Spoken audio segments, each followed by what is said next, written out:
주시는 말씀은 룻기 2장 1절에서부터 23절까지의 말씀입니다. 나오미의 남편 엘리멜렉의 친족으로 유력한 자가 있으니 그의 이름은 보아스더라.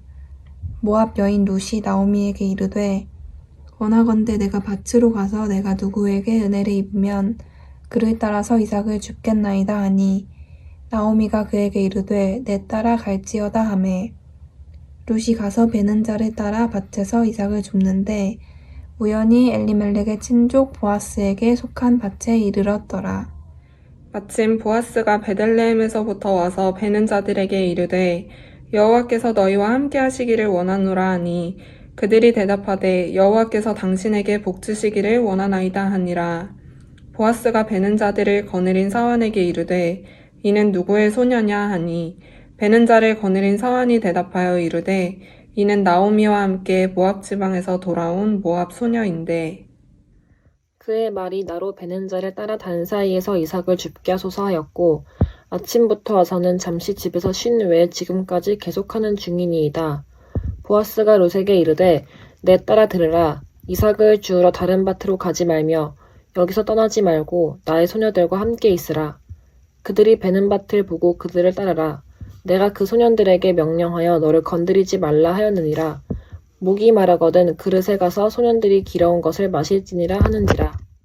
룻이 엎드려 얼굴을 땅에 대고 절하며 그에게 이르되 나는 이방 여인이거늘 당신이 어찌하여 내게 은혜를 베푸시며 나를 돌보시나이까 하니 보아스가 그에게 대답하여 이르되 내 남편이 죽은 후로 내가 시어머니에게 행한 모든 것과 내 부모와 곡을 떠나 전에 알지 못하던 백성에게로 온 일이 내게 분명히 알려지느니라. 여호와께서 내가 행한 일에 보답하시기를 원하며 이스라엘의 하나님 여호와께서 그의 날개 아래에 보호를 받으러 온 내게 온전한 상 주시기를 원하노라 하는지라. 룻이 이르되 내 주여 내가 당신께 은혜 입기를 원하나이다. 나는 당신의 하녀 중에 하나와도 같지 못하오나 당신이 이 하녀를 위로하시고 마음을 기쁘게 하는 말씀을 하셨나이다 하니라.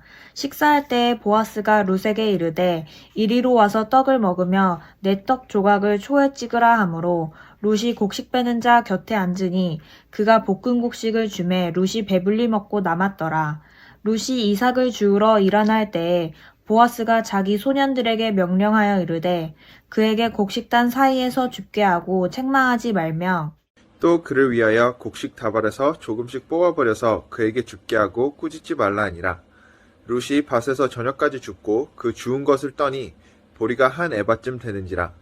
그것을 가지고 성읍에 들어가서 시어머니에게 그 주운 것을 보이고 그가 배불리 먹고 남긴 것을 내어 시어머니에게 드리매 시어머니가 그에게 이르되 오늘 어디서 주었느냐 어디서 일을 하였느냐 너를 돌본 자에게 복이 있기를 원하노라 하니 룻이 누구에게서 일했는지를 시어머니에게 알게 하여 이르되 오늘 일하게 한 사람의 이름은 보아스니이다 하는지라.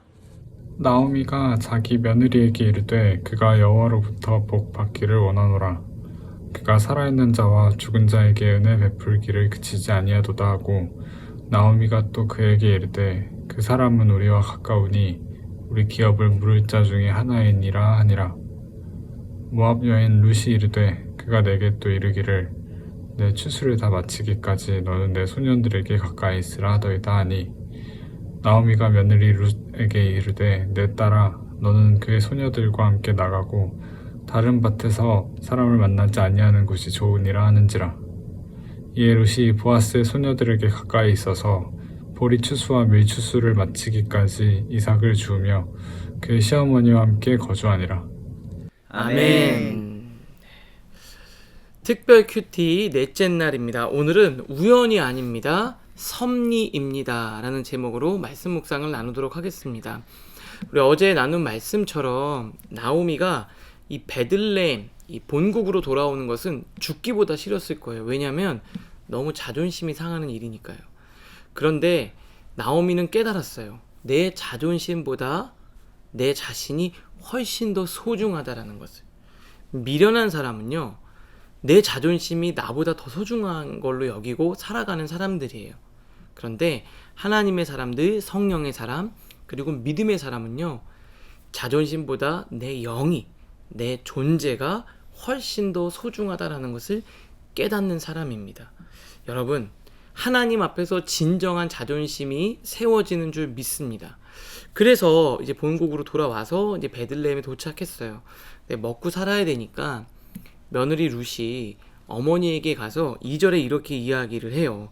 내가 밭으로 가서 어디든지 모르지만 어느 밭에 가면은 가서 그때 추수할 때라 그랬지 않습니까? 내가 가서 이삭을 좀 주워와서 일을 좀 도와주고 떨어진 이삭 좀 주워와서 먹을 것을 좀 장만하도록 하겠습니다. 라고 이야기를 하고 그가 밖으로 일하러 나가요. 그런데 3절에 너무 중요한 놀라운 말씀이 있어요. 룻이 가서 베는 자를 따라 밭에서 이삭을 줍는데, 자, 우연히 엘리멜렉의 친족 보아스에게 속한 밭에 이르렀더라. 우연히 어쩌다가 엘리멜렉이라고 말하면은 나오미의 남편이잖아요. 그러면 엘리멜렉의 친족 보아스라는 거는 엘리멜렉과 관계가 있는 보아스예요. 1절에 보면 유력하다. 여기서 말하면 나름대로 좀 재력이 있고 거기서는 좀 성공한 사람이었던 거예요. 그러니까 거기에 우연히 그쪽에 도달하게 된 거예요. 그런데 친족이란 말이 왜 중요하냐면 그 당시에는 고엘이라고 해서 친족 중에 또 가족 중에 어려운 사람, 또 남편이 죽은 사람은 책임을 져야 되는 이 사회적으로 그 당시에 서로 암암리의 율법처럼 나름대로 받아들이고 있었던 그런 룰이 있었어요. 가족 중에 누가 어려운 일 당하면 가족들이 책임을 지는 거예요. 다시 말하면은 책임을 져줘야 될 대상이었던 보아스, 그 밭에 우연히 머무르게 된 거예요. 근데 그 다음에 4절에도 보니까 마침이라는 단어를 썼습니다. 우연히 도달했는데 그때 마침 그 농장 주인인 보아스가 딱 온 거예요. 만난 거예요. 그러니까 만나기도 쉽지가 않겠죠? 이런 일들이 어떻게 일어났는가? 우리가 신앙생활 하다 보면 어쩌다가, 그리고 특별히 뭐 어떤 운이 좋아서라고 생각할 수 있는데 그게 아닙니다. 우연이 아니라 오늘 제목처럼 하나님의 섭리입니다. 룻이요, 보아스의 밭에 가서 일할 수 있었던 것, 그리고 때마침 보아스를 만난 것은 하나님의 섭리가 있다는 것을 믿으실 수 있기를 바랍니다. 세상 사람들은 하나님을 믿지 않으니까 어쩌다가 된 거라고 생각을 하지만 믿는 사람은 모든 것을 주관하시는 100% 오르신 하나님의 섭리 가운데 두 사람이 만나게 됐다라는 거예요. 근데 더 놀라운 것은요, 보아스가 이미 이 룻에 대한 소문을 들었겠죠. 왜냐면 나오미가 돌아왔다라는 것은 굉장히 유명한, 그 공동체에서 유명한 이슈였기 때문에 그래요. 그런데 8절에 보면은 뭐라고 이야기를 하냐면 룻에게 이르되 내 따라 들으라. 이삭을 주우러 다른 밭으로 가지 말며 딴 데 가지 말고 여기서 일하는 소녀들과 같이 여기서 일을 해라. 그리고 나중에 막 되게 잘해주는 거예요. 그랬더니 어찌 나에게 잘해줍니까? 그랬더니 11절에는요. 그 보아스가 그에게 대답하이르되 내 남편이 죽은으로 내가 시어머니에게 행한 모든 것과 내 부모와 고국을 떠나기 전에 알지 못하던 백성에게로 온 일이 내게 분명히 알려졌느니라. 굉장히 잘 이야기하죠. 정말 별 볼 일 없는 여자인데 이방 여인이잖아요. 그냥 뭐 대충 대해줘도 되는데 아주 친절하게 대해주고 있습니다. 오죽했으면 룻이 이렇게 마지막 절에 이야기를 해요. 당신이 이 하녀를 위로하고 마음을 기쁘게 하는 말을 해주는 참 멋진 사람이었어요. 보아스는. 그럼 보아스가 어떻게 이렇게 룻에게 이방 여인에게 잘할 수 있었을까? 이거는 하나님의 더 큰 그림이 있습니다. 여러분, 보아스의 어머니가 누구냐면요, 우리 여호수아서에서 나오는 여리고성의 정탐꾼을 숨겨줬던 기생 라합이에요. 그러니까 본인의 어머니도 천한 신분이었고 기생이었고 이방인이었잖아요. 그랬기 때문에 이 이방 여인에 대한 긍휼한 마음이 보아스에게 있었던 거예요. 어찌 보면 하나님은 수년 전부터 이 만남을 준비하고 계셨다라는 거죠. 우연일까요? 마침 이렇게 된 게 어쩌다 된 걸까요? 아니에요. 하나님이 인도하셨습니다. 여러분이 우리가 함께 공동체에서 만난 것도 이것은 하나님의 놀라운 섭리 가운데 하나님이 만나게 해주셨다는 것을 여러분 꼭 기억하실 수 있기를 바랍니다. 우리가 이렇게 만나는 것도 다 우연이 아니죠. 네. 예. 하나님의 섭리 가운데 이렇게 만나게 해주신 거예요. 여러분 안에 일어났던 어떤 일들도 우연이 아닙니다. 하나님의 놀라운 계획 가운데 있음을 믿으시고 어떻게 역사하실지 기대하실 수 있기를 바랍니다. 오늘 말씀 묵상하면서 여러분들은 좀 어떤 거가 좀 나누면 좋을지 우리 전사님부터 해주시면. 이 모든 삶 안에서 일어나는 것들이 진짜 하나님의 계획과 섭리에 있다 우리가 항상 얘기를 하잖아요.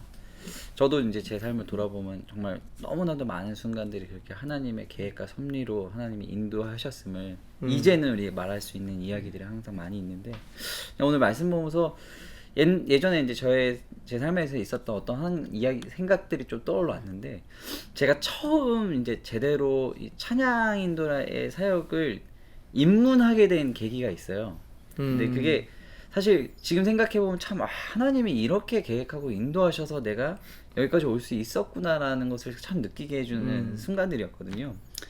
제가 이제 원래 열심히 섬기었었던 교회가 있는데, 교회 가족들이 다 같이 다니던, 제가 이제 좀 그 교회 안에 좀 문제들이 좀 많이 있는 상태에서 제가 이제 군대를 갔어요. 그리고 이제 제대를 하게 됐는데, 제대하기 전에 이제 가족들이 전부 다 교회로 옮긴 거예요. 그래서 이제 제가 이제 그 교회에 이제 갈 수가 없고 새로운 교회를 찾아야 하는 상황인데, 마침 이제 우리 가족들이 한 교회를 이미 정해서 그 교회를 나가고 있었어요. 그래서 저도 그냥 좀 다른 교회 좀 탁망하다 결국에는 이제 그 교회를 같이 가게 됐거든요. 근데 그 교회가 이제 제가 이제 전에 사역하고 잘 아시는 이제 주한장로 교회였는데, 처음에는 적응도 잘 못하고 제가 진짜 낯을 많이 가는 성격이라 제대로 적응을 못해서 교회를 다른 데로 옮겨야 되나 이 걱정을 진짜 많이 하고 있었던 상황에 신앙생활도 제대로 안 되고 막 고민하다가 제 동생이 이제 저를 붙잡고 우리 뭐라도 안 하면 교회 정착 못 하겠다 해서, 그래서 그냥 동생이랑 같이 거의 좀 끌려가다시피 그 주한장로에서 하는 어떤 한 사역 프로그램을 참여하기로 이제 갔어요. 그게 뭐였냐면 이제 네팔, 거기 이제 외국인 예배들이 많은데 그게 이제 네팔 예배가 있는데, 그 네팔 예배 스텝을 참여하는 사역에 참여하라고 갔어요. 갈 때까지 너무 하기 싫은데 그냥 어쩔 수 없이 그냥 그래 이렇게라도 해보자고 가가지고 이제 거기 가면 이제 사역 이제 서약서 같은 거 쓰잖아요. 막 써서 이제 이거 내면 이제 나 다음 주부터 사역 시작하는구나 했어요. 근데 갑자기 어떤 목사님이 딱 들어오시더니 혹시 여기 우리 교회 등록하신 지 6개월 안 되신 분 계시냐고. 근데 저희가 딱 3개월 됐거든요. 저는 제 손을 이렇게 딱 들었어요. 그랬더니 요즘에 신천지 때문에 6개월 이상 안 되신 분들은 사역을 못 한다는 거예요. 그래서 제가 그냥 하기로 마음 먹고 갔는데도 거기서 쫓겨나고 못 하게 됐어요. 그래서 여긴 연이 아니구나.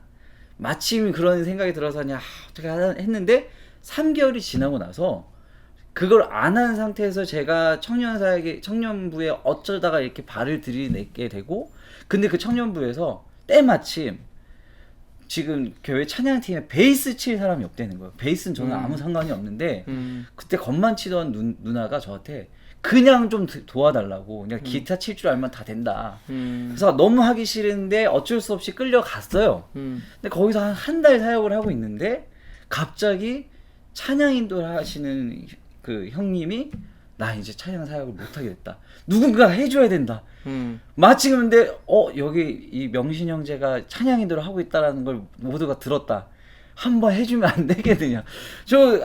그냥 이 네팔 사역을 못하게 되고 어쩌다가 청년 사역에 누군가 한 사람 알게 됐다가 그분이 갑자기 베이스를 해달라고 억지로 베이스를 치러 들어갔는데 갑자기 거기서 찬양 사역을 좀 제발 해달라.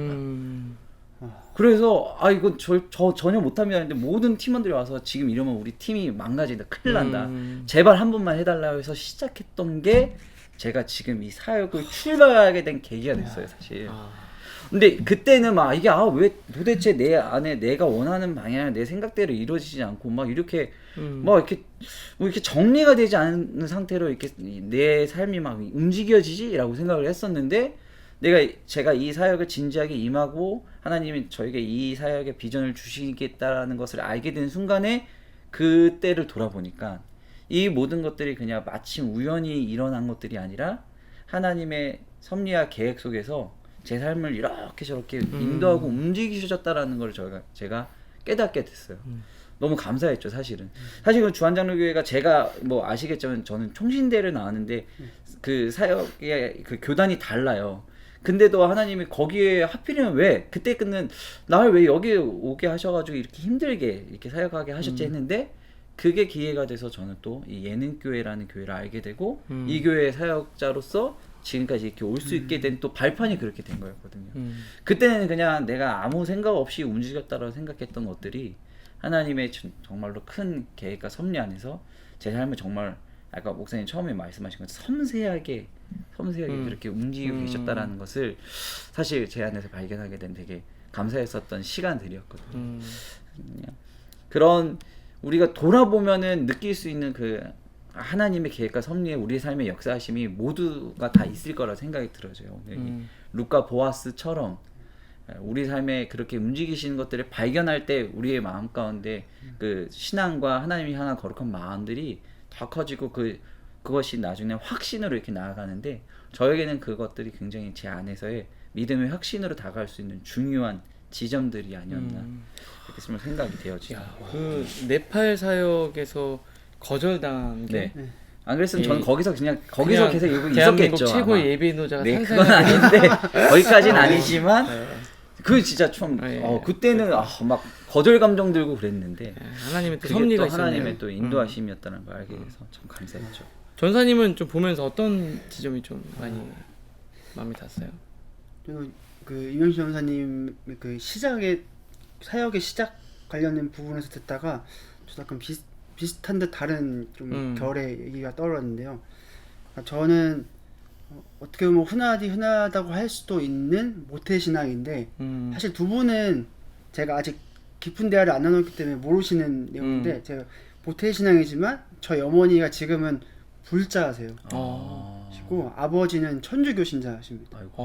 저희는 누나가 셋이라고 말씀드렸는데 누나 셋은 크리스찬이고 그래서 모태 신앙이지만 지금은 불자시지만 제가 어렸을 때 그러니까 저희 어머니가 항상 너가 그 신학 일을 했으면 좋겠다라고 어머니가 네 그 은연중에 종종 저에게 흘렸던 거를 제가 최근에 좀 이게 신학 대학원 다니면서 어머니가 그때 저한테 던져줬던 것들이 좀 기억이 났거든요. 왜냐면 저는 전도사 사역하기 전에 평신도로서 그냥 일반 그 사역 단체에서 사역을 하면서 그것들이 좀 저에게 하나님께서 인도하셔서 내가 이것을 경험과 또 이 안에서 행복을 바탕으로 이 사역의 길을 가게 되었구나라고만 제가 스스로 정리를 하고 있었는데 돌아보니까 어머니가 계속해서 그 당시에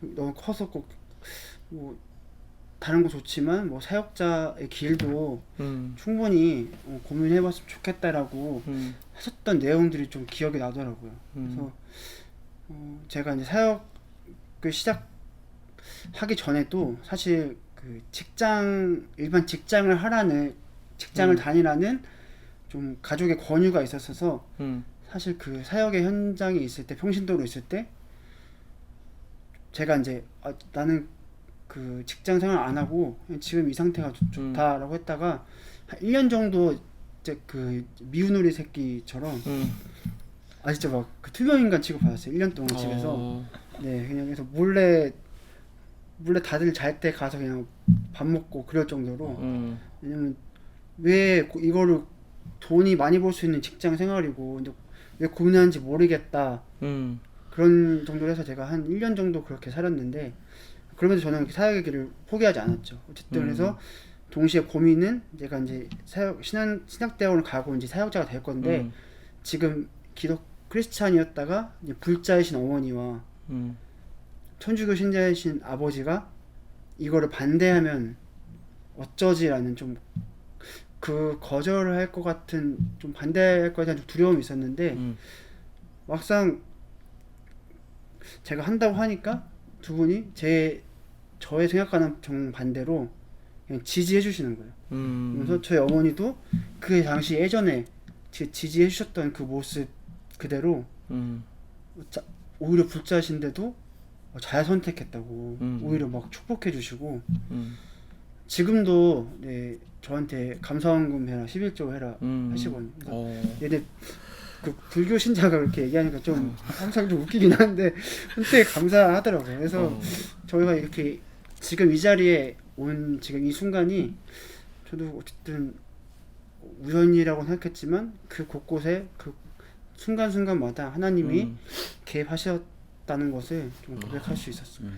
지금 딱 보니까 우리 전사님은 진짜 신앙이네요. 맞아요. 엄마가 불교시고 아버지 천주교인데 선교지에서 맞아요. 완전. 집으로 가는 게 아니라 선교지에서 왔다 갔다 하는 것처럼 그렇구나. 우리가 생각해 보면은 어쨌든 이 우리의 삶의 우연과 마침 이것은 하나님의 섭리 가운데 일어난 일이라는 것을 여러분들 기억하실 수 있기를 바랍니다. 부모님이 나한테 어디를 가서 너 이거 해라 라고 얘기를 해서 내가 부모님 때문에 내가 그곳에 와 있는 게 아니에요. 하나님이 여러분들을 보내셨습니다. 제가 여기서 사역하는 것도 하나님이 저를 보내신 거예요. 여러분, 하나님은 섬세하시고 계획 가운데 우리의 삶을 붙들고 계십니다. 그 하나님의 놀라운 손길을 느끼고 신뢰하고 경험하는 우리 사랑하는 모든 청년들 될 수 있기를 주님의 이름으로 축복합니다. 자, 오늘 이제 퀴즈를 내야 될 텐데요. 요즘 뭐 퀴즈에 관해서 이명신 전사님께 문의가 많다고 합니다. 뭐 왜 이렇게 어렵냐, 출제자가 누구냐 이렇게 이야기하는데 여러분 오늘도 그 큐티 나눔 속에 그 하나님의 섭리라는 것을 명확하게 알려주는 놀라운 증거가 되는 질문이 될 것 같아요.